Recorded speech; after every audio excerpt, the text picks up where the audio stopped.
আসসালামু আলাইকুম প্রিয় নবম শ্রেণীর শিক্ষার্থী, আশা করি তোমরা সকলে ভালো আছো। আজকের টিউটোরিয়ালে আমি শিখন অভিজ্ঞতা 2 অর্থাৎ 2 নম্বর অধ্যায়ে সাইবার সিকিউরিটি সম্পর্কে জানি, তথ্য নিরাপদ নিশ্চিত করি। এই অধ্যায়ের দ্বিতীয় অধ্যায় শুরু করব। তো সেশন 1 এ যে কাজটি করতে হবে, ডিজিটাল মাধ্যমে তথ্য নিরাপত্তা ঝুঁকি ও সংঘটিত অপরাধ। চতুর্থ শিল্প বিপ্লবের এই যুগে আমাদের বিভিন্ন প্রয়োজনে ব্যক্তিগত তথ্য প্রদানের মাধ্যমে ডিজিটাল প্রযুক্তি ব্যবহার করে থাকি। ডিজিটাল প্রযুক্তির এই প্রসারের ফলে অনেক ধরনের সাইবার অপরাধের মাধ্যমে তথ্য নিরাপত্তা ঝুঁকিতে পড়ে মানুষ প্রতারণার শিকার হচ্ছে।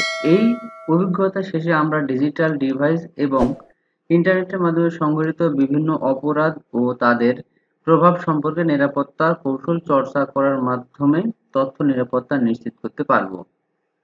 জেনে রাখি, সমাজ ও আইন বিরোধী যে কোনো কাজই অপরাধ।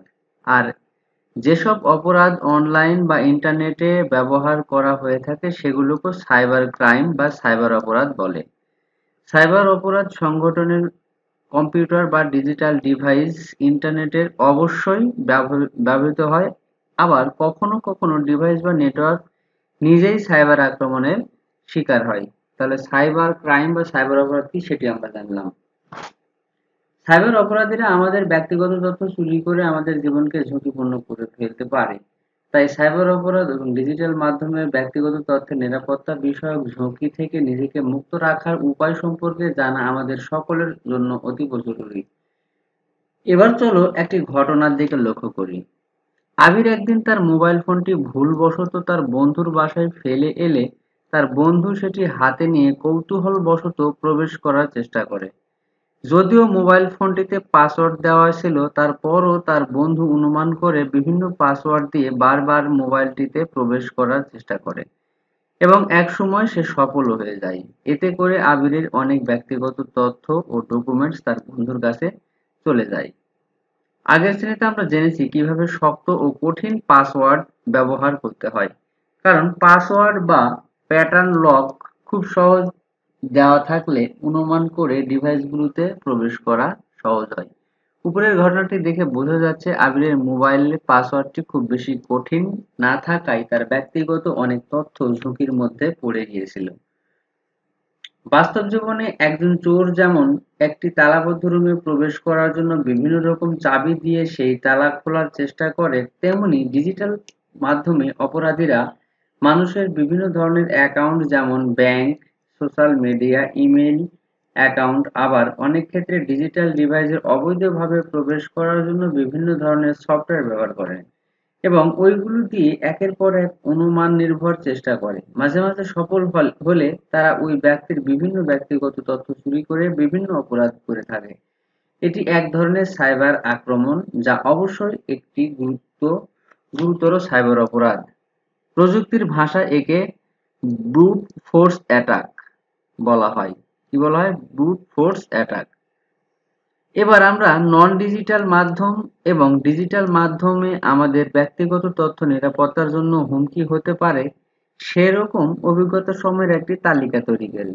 অর্থাৎ নন ডিজিটাল মাধ্যমে কিভাবে হুমকির সম্মুখীন হয় এবং ডিজিটাল মাধ্যমে কিভাবে হুমকির সম্মুখীন হচ্ছে তার একটা তালিকা তৈরি করতে বলা হয়েছে এখানে 5টি করে। চলো আমরা এই তালিকাটি দেখি। তো দেখো, নন ডিজিটাল মাধ্যম।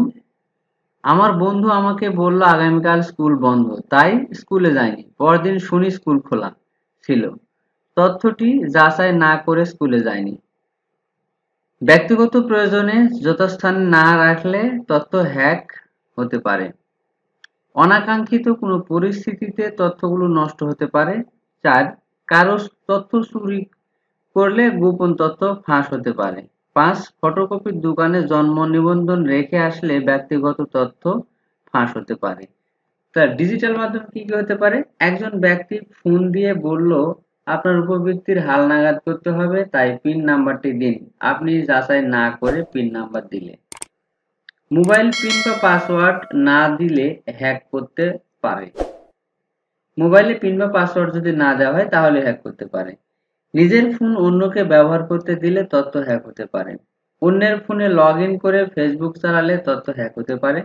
পাবলিক ওয়াইফাই ব্যবহার করলে মোবাইল বা কম্পিউটারের তথ্য ফাঁস হয়ে যেতে পারে। আমরা এই কাজটি পাবলিক ওয়াইফাই পেলেই কিন্তু এই কাজটি করে থাকি, এটি করা যাবে না, তাহলে তোমার গুরুত্বপূর্ণ তথ্য হ্যাক হতে পারে। তাহলে আমরা দেখলাম ডিজিটাল মাধ্যমে ব্যবহার সচেতনতার কোনো বিকল্প নেই। একটু অসচেতন হলেই সাইবার অপরাধের মাধ্যমে আমাদের ব্যক্তিগত তথ্যের নিরাপত্তা অনেক বড় ঝুঁকিতে পড়ে যেতে পারে।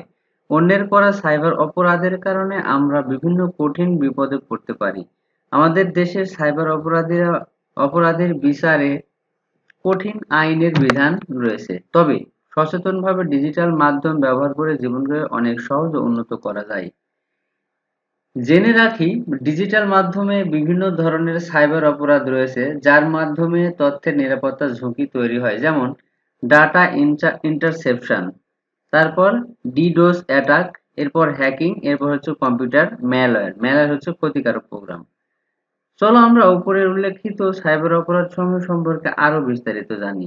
ডেটা ইন্টারসেপশন, আমরা প্রায় সবাই কৃষিকাজের জন্য বিভিন্ন পানির পাম্প, এই যে এখানে একটা উদাহরণ দেওয়া আছে দেখো, আমরা পানির পাম্প ব্যবহার করি জমিতে পানি দেওয়ার জন্য। সাধারণত পানির পাম্প থেকে জমি বা ক্ষেত এ নালা করে অথবা পাইপের সাহায্যে পানি দেওয়া হয়। নালা বা পাইপের মাঝখানে যদি কেউ তা কেটে দেয় অথবা পানির পাইপটি ফুটো করে দেয়, তাহলে সে পরিমাণ পানি পাওয়ার কথা ছিল তাও কিন্তু সে পাবে না, ফলে সে কৃষক ক্ষতিগ্রস্ত হবে। ঠিক একইভাবে সাইবার অপরাধও কিন্তু এরকম। দেখো, একজনের কাছ থেকে কোনো মেইল বা চিঠি আরেকজনের কাছে যাচ্ছে, মাঝখানে যদি এটি প্রতিবন্ধকতা সৃষ্টি করে তাহলে কিন্তু সে পুরো তথ্যটি পাবে না। এই যে এখানে দেখা হচ্ছে, এটাকে বলা হচ্ছে ব্ল্যাক হ্যাকার। এই ব্যক্তিটা কি করতেছে, হ্যাক করতেছে। এটি হচ্ছে ডেটা ইন্টারসেপশন। ডিডস অ্যাটাক, কোনো ব্যক্তি যখন টিভিতে সাক্ষাৎকার দেয় তখন অনেকেই যদি একসাথে অনেকগুলো প্রশ্ন ওই ব্যক্তিকে করেন, তবে ওই ব্যক্তির পক্ষে কোনো একটি নির্দিষ্ট বিষয়ে ভালোভাবে কথা বলা কঠিন হয় এবং এতে সময়ও ক্ষেপণ হয়, কারণ তিনি কোনটি রেখে কোনটি বলবেন তাই খেয়াল হারিয়ে ফেলেন। ঠিক একইভাবে ডিজিটাল জগতে ডিস্ট্রিবিউটেড ডিফারেন্ট অফ সার্ভিস, যেটাকে ডিডস বলা হচ্ছে, গুলো একাধিক ডিভাইস ব্যবহার করে একটি নির্দিষ্ট টার্গেটে অ্যাটাক করে। তারপর কি হ্যাকিং।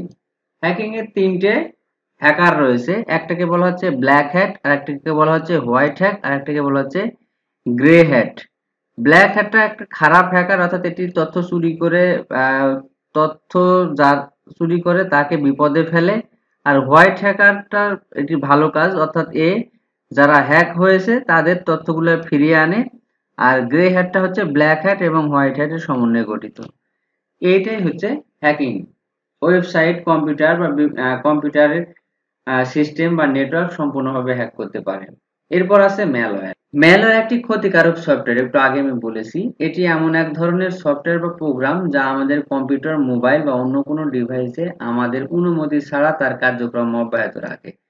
সেই কার্যক্রম হতে পারে গোপন তথ্য চুরি করা, আমাদের উপর নজরদারি করা, আমাদের ডিভাইসের কার্যক্ষমতা হ্রাস করা বা আমাদের ডিভাইস থাকা গুরুত্বপূর্ণ সব ডেটার ক্ষতিসাধন করা।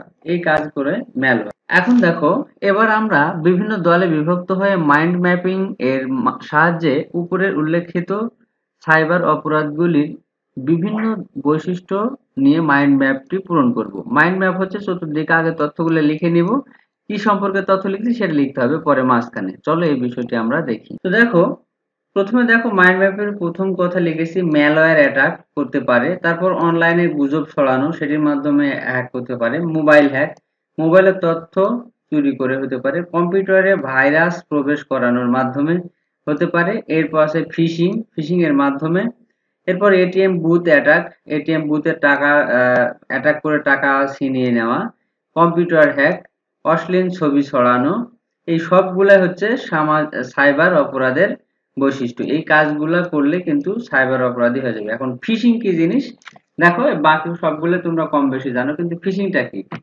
ইন্টারনেটে ফিশিং, ইংরেজিতে এই ফিশিং বলতে প্রতারণার মাধ্যমে কারো কাছ থেকে ব্যক্তিগত তথ্য যেমন ব্যবহারকারীর নাম বা পাসওয়ার্ড, ক্রেডিট কার্ডের তথ্য ইত্যাদি সংগ্রহ করাকে বলা হচ্ছে ফিশিং। যেমন ইদানিংকালে অনেকের মোবাইলে ফোন আসতেছে এবং বলতেছে আপনার অ্যাকাউন্টটি সাময়িক বন্ধ রয়েছে, যদি অ্যাকাউন্টটি চালু করতে চান তাহলে আপনার ফোনে একটি কোড গেছে, কোডটি বলুন। এইভাবে কিন্তু এই ফিশিং পদ্ধতি অর্থাৎ কথা বলার মাধ্যমে কিন্তু পাসওয়ার্ডটা তারা কি করতেছে, নিয়ে নিচ্ছে এবং নিয়ে তার অ্যাকাউন্টের সব টাকা উত্তোলন করে নিচ্ছে। এটিকে বলা হচ্ছে ফিশিং। তো শিক্ষার্থীরা আজ এ পর্যন্ত। সামনের সেশনে আমি 2 নাম্বার সেশন শুরু করব। এই পর্যন্ত তোমরা ভালো থাকো, সুস্থ থাকো। যারা চ্যানেলটি সাবস্ক্রাইব করোনি, চ্যানেলটি সাবস্ক্রাইব করে বেল আইকন প্রেস করে পাশেই থাকবে। ধন্যবাদ।